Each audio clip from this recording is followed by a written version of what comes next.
Oo daw talaga yung pandaraya sa flood control. Anong mga initial talk ninyo ni Senator JP dahil membro ho siya ng Blue Ribbon eh. Lalo na ho dito sa Pampanga, tayo ho yung pinaka-vulnerable sa baha. Tanong ako ng mga TV station. Gusto akong interviewin tungkol dun sa budget na 200, magkano? 193. 290 billion na flood control. Sabi ko, hindi ako prepared kasi wala akong nakita ni isang project ng flood control. Isa lang, yung kandating. Binisita ko ng 2024, nasira nga, 1 year pa lang, tapos meron na naman palang mga sinusunod na pondo. Pero ang sinabi ko lang sa DPWH note kay Director, tigilan mo na yan, huwag mo nang ituloy kasi sayang yung pera.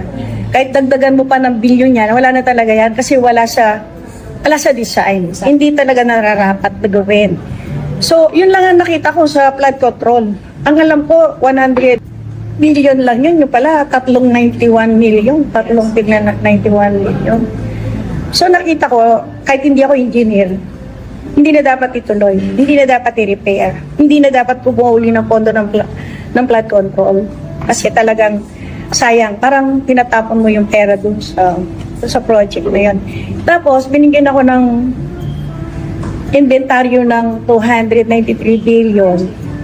Tinitingnan ko lang, mag-inspection kami, kaya lang malalayo. Malalayo ang lugar.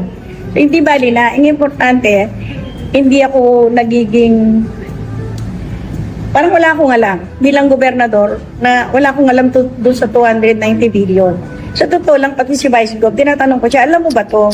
Sabi niya, hindi ko pa nakita yan kasi wala namang coordination sa akin. Nako.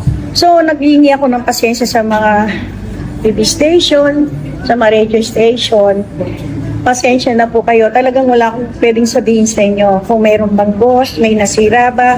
Ang tanging project lang na nakita ko na in-inspection ko, yung Kandating Arayat.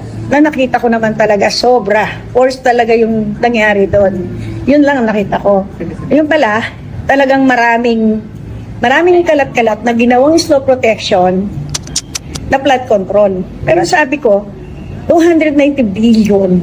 Pero sa halip na bumaba yung tubig, halong lumala. Dati hanggang tuhod lang, hanggang bewang, ngayon hanggang dibdib na pa tubig. Magiging 2 buwan pa yung tubig.